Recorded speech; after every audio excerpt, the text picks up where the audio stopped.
Hola, ¿qué tal? Soy el doctor Aleyo Hugo, residente de cirugía cardiotorácica del Instituto Nacional de Cardiología, doctor Ignacio Chávez. El día de hoy vamos a tocar el tema de cirugía de comando. La cirugía de doble cambio valvular aórtico y mitral con reconstrucción de la continuidad o cortina mitroaórtica es un tipo de cirugía empleada para tratar quirúrgicamente enfermedades complejas del esqueleto fibroso del corazón, tales como la endocarditis infecciosa con extensión paravalvular hacia la unión mitroaórtica o la calcificación extensa de la continuidad mitroaórtica y del anillo valvular adyacente. El término UFO acorta la descripción de este complejo procedimiento, que fue acuñado en base a un comentario hecho por un becario del Hospital General de Toronto que vio este complejo procedimiento y lo comparó con un objeto volador no identificado, algo que es difícil de identificar y entender cuando se observa por primera vez. En Cleveland Clinic, estas operaciones se denominan operaciones de comando o procedimiento de combate, un indicador de los desafíos del procedimiento, es decir, se trata de una cirugía de guerra con un nivel elevado de complejidad quirúrgica. El procedimiento también se conoce como cirugía mitroaórtica de David en algunos centros. La descripción inicial de la técnica quirúrgica básica, que implica la ampliación de la raíz aórtica, fue descrita por Manugian en 1976. Posteriormente, en 1980, informó de un paciente al que se le realizó una ampliación de la raíz aórtica, pero que tuvo que ser reoperado al cuarto día posoperatorio, ya que el parche se desprendió de la valva mitral anterior. Reemplazó las válvulas mitral y aórtica y reconstruyó el cuerpo fibroso intervalvular utilizando un parche de Dacron. Sin embargo, fue Tyrone David quien describió inicialmente esta técnica en 1997, publicando una serie con 43 pacientes, la más amplia publicada en ese tiempo, de pacientes sometidos a esta operación por una variedad de patologías como endocarditis infecciosa extensa, calcificación grave de los anillos aórticos y mitral y pacientes con anillos pequeños que requerían reemplazo valvular doble y reconstrucción del esqueleto fibroso. De ellos, 14 pacientes fueron intervenidos por endocarditis infecciosa activa y la mortalidad hospitalaria global fue del 16%. El grupo de Toronto continuó publicando posteriormente series más complejas de pacientes. La siguiente en 2005 incluía 73 pacientes y en el 2002 David y colaboradores presentaron una última serie con 182 pacientes que abarca un periodo de tiempo de 35 años, además operados por un solo cirujano. No solo es importante por el gran número de pacientes incluidos, sino también por primera vez tenemos información sobre cuál es la evolución a largo plazo de los pacientes intervenidos por una cirugía tan agresiva como esta. Lo primero a destacar son los buenos resultados en cuanto a mortalidad a los 30 días o intrahospitalaria, con tan solo un 13,2%, resultando notable teniendo en cuenta que el 69% de las intervenciones fueron reoperaciones, un 16% siendo una tercera operación e incluso un 7% una cuarta cirugía. Un breve repaso anatómico de las estructuras implicadas en este procedimiento. Como podemos observar en la imagen, la válvula mitral y aórtica están comunicadas por el cuerpo fibroso central o cortina mitroaórtica, limitado por el trígono lateral y medial, y aquellas estructuras asociadas están incluidas el velo mitral anterior, la raíz aórtica, específicamente el seno no coronariano y el techo de la aurícula izquierda. Es importante recalcar que no solo se habla de la afectación de la unión mitroaórtica, sino también de la extensión de la afección periaórtica. Como podemos observar, desde la válvula aórtica se puede infectar la válvula mitral, se puede afectar la válvula tricúspide y también puede haber una afectación del septum interventricular. Cuando la infección progresa de tal modo, ya sea desde el velo no coronariano o del septum interventricular, se pueden producir complicaciones incluyendo una fístula con un defecto de izquierda a derecha que conocemos como el defecto de Herbody. Respecto a las indicaciones de este procedimiento, las más comunes incluyen los abscesos de la raíz aórtica o del anillo mitral, la calcificación severa, aquellos pacientes con cambio valvular aórtico y mitral previo y tumores malignos de la unión mitroaórtica. La reconstrucción de la continuidad mitroaórtica es un procedimiento poco común que ocurre en alrededor del 1% de los pacientes sometidos a reemplazo valvular aórtico. Se realiza con mayor frecuencia en caso de endocarditis valvular nativa o protésica. En caso de endocarditis con absceso paravalvular, el tejido infectado debe eliminarse minuciosamente para evitar el riesgo de endocarditis recurrente. La incidencia de la endocarditis va en aumento en los últimos años y también ha cambiado el perfil de los pacientes que se van a operar por esta condición, dado el elevado número de TAVIs que se está poniendo y se pondrán cada vez más, pues esta tiene una característica particular, porque ese material protésico que se coloca en el anillo, ya sea por arriba o por debajo de la válvula, es muy fácil de que se infecte y termine afectando también la válvula mitral. La cirugía de reconstrucción de la continuidad mitroaórtica es una técnica muy compleja y con alta morimortalidad perioperatoria. Sin embargo, es la única opción quirúrgica viable y de supervivencia en este grupo de pacientes. El grupo de Tyrone David enfatiza claramente que la curva de aprendizaje es compleja.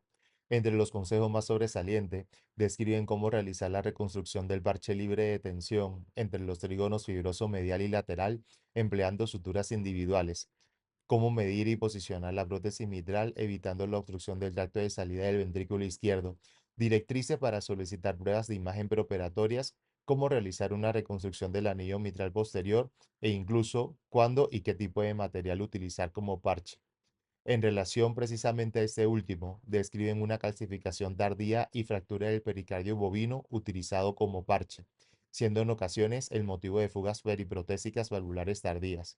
Por esta razón, su equipo en los últimos años ha sido más proclive a utilizar parches de Dacron, sobre todo si el paciente es joven, aunque la versatilidad de este último en el campo quirúrgico sea menor que el del pericardio bovino. Algunas preguntas que surgen sin todavía respuestas serían, por ejemplo, si hay una característica en las pruebas de imagen preoperatorias o algún factor clínico que contraindicase este tipo de intervención. En ocasiones, sobre todo cuando se trata de endocarditis sobre válvulas nativas, la destrucción hallada intraoperatoriamente puede ser mucho mayor que la esperada preoperatoriamente, obligándonos a realizar un procedimiento más radical y en ocasiones a improvisar la cirugía de comando. En cuanto a la terminología, consideramos comando aquella sustitución valvular aórtica y mitral con reconstrucción de la unión mitroaórtica. Y el término de hemicomando se refiere a la reparación de la válvula mitral con un homoinjerto. En esta sesión tocaremos principalmente la cirugía de comando, la técnica quirúrgica.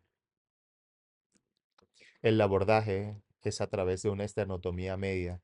Se utiliza una técnica de circulación extracorpórea estándar con canulación venosa bicabal y aórtica central o periférica. Se pinza transversalmente la aorta con administración de cardioplegia por vía anterógrada y retrógrada. La vía de acceso se realiza mediante una aortotomía oblicua. Se diseca circunferencialmente la aorta ascendente y se aíslan la aorta, la vena cava superior y la arteria pulmonar izquierda. Es importante mencionar que no es necesario dividir la vena cava superior ni realizar una incisión transeptal extendida en la mayoría de los casos. Posteriormente, se realiza la resección y debridamiento de la válvula o de la prótesis aórtica y el anillo. Esta ordotomía se amplía hacia el techo de la aurícula izquierda, en la zona del seno no coronariano. Esta incisión abre la raíz aórtica y el techo de la aurícula izquierda, apareciendo en el campo la válvula aórtica abierta en dos, la aurícula izquierda abierta por el techo y la válvula mitral. Como mencioné, la ortotomía se extiende a través del anillo hacia la línea media de la válvula anterior de la mitral, extendiendo la incisión hasta la cúpula de la aurícula izquierda. Luego se reseca todo el esqueleto fibroso entre el trígono lateral y medial y la válvula o la prótesis mitral. No solo se procede a la exéresis del tejido infectado, sino también de cualquier otro sospechoso de endocarditis. Y importante en este punto, la referencia a ambos extremos del anillo mitral. Se procede a la resección de la válvula mitral, nativa o protésica, con debridamiento del tejido infectado y o calcificado. Y a continuación se implanta la prótesis mitral en el anillo posterior. Se colocan puntos de sutura en el anillo posterior mitral de trígono a trígono, dimensionando la válvula, asumiendo que las suturas cubrirán tres cuartos del anillo. Antes de colocar la válvula, se prueba el ajuste y se marca la ubicación de las suturas en los trígonos para colocar los puntos a cada lado del tracto de salida. Dimensiona la válvula mitral de modo que como máximo se complete un cuarto de la circunferencia con el parche. Si la válvula está sobredimensionada, puede distorsionar el tracto de salida. También se han descrito, en algunas situaciones, el reforzamiento del anillo mitral con parche de pericardio bovino asociado a resuspensión de los músculos papilares con suturas de Gorotex. Una modificación frente a la técnica descrita por David consiste en implantar primero la prótesis mitral en el hemianillo posterior y después reconstruir el esqueleto fibroso entre los dos trígonos. Esta alternativa permite orientarlos mejor en una región anatómica muy complicada para el cirujano. Al resecar las células aórtica y mitral y el esqueleto fibroso, queda un gran vacío, y en ese momento reconstruir primero la unión mitroaórtica es mucho más complicado. Además, esto permite aumentar el tamaño de la prótesis e implantar, ya que no es necesario adaptarse al anillo mitral previamente reconstruido. Se procede a la colocación de los puntos de válvula en el anillo mitral posterior, con una elección del tamaño adecuado de la misma. Se ancla la prótesis mitral, por así decirlo, en casi la totalidad de su circunferencia, salvo en la zona de la unión mitroaórtica, que es donde nos queda por restaurar el defecto. Ese orificio que mencionamos es tan grande que tenemos ahí, podríamos poner una prótesis mitral del número que quisiéramos, pero hay que tener en cuenta que hay que saber medir previamente para poner una prótesis de un tamaño adecuado que nos deje espacio para poder también poner una prótesis aórtica en un tamaño adecuado. Posteriormente se realiza la confección del parche de pericardio bovino o de Dacron en algunos casos. El defecto se va a arreglar con el parche, que tiene una función triple. Una es asegurar la sujeción de la prótesis mitral, otra es cubrir el defecto de la aurícula izquierda y otra es restaurar la continuidad de la aorta que hemos abierto por completo. Se sutura el parche con sutura continua en el trígono posteromedial y se utiliza el parche para reconstruir la cúpula de la aurícula y el tracto de salida, utilizando doble capa de sutura en el tracto de salida del ventrículo izquierdo. El uso de pericardio bovino fijado en glutaraldehído facilita la reconstrucción y proporciona un soporte estable para la implantación protésica. Es preferible al pericardio autólogo por su mayor consistencia, pudiendo ser empleado en áreas sometidas a alta presión como la unión atrioventricular. Frente a injertos artificiales de Dacron, también presenta ventajas. Unido a su mayor consistencia, procura mejor hemostasia en las líneas de sutura y probablemente aumenta la resistencia a la infección al tratarse de un tejido biológico y no poroso, aunque otros autores han obtenido buenos resultados con injertos de Dacron. Se recomienda sin duda el pericardio bovino por las ventajas reseñadas. Luego se procede al cierre del techo de la aurícula izquierda con un extremo del parche de pericardio. Sabemos que la zona resecada del velo anterior mitral entre los dos trígonos se reconstruye con un doble parche triangular de pericardio bovino. Este doble parche reconstruye la unión mitroaórtica, suturando su base al resto de la válvula mitral. El parche superior sirve para reconstruir el anillo aórtico y la pared aórtica, mientras que el parche inferior cerrará el techo auricular izquierdo. Luego, se colocan las suturas en la válvula aórtica, dejando aproximadamente 1,5 a 2 centímetros entre los anillos aórtico y mitral. Las suturas en el área no coronariana se colocan mejor de afuera hacia adentro y luego se asiente la válvula aórtica. Luego, se utiliza el parche restante para cerrar la aorta ascendente. Se retira el aire a través de la cúpula de la aurícula izquierda y la aorta y se ata ambas líneas de suturas. Debe haber laxitud desde la válvula aórtica hasta la válvula mitral en el ecocardiograma postquirúrgico. Esto puede interpretarse como posible absceso por ecocardiógrafos inexpertos. Sin embargo, algo de movilidad del parche es completamente normal. Esto ha sido todo por el día de hoy. Muchas gracias por su atención.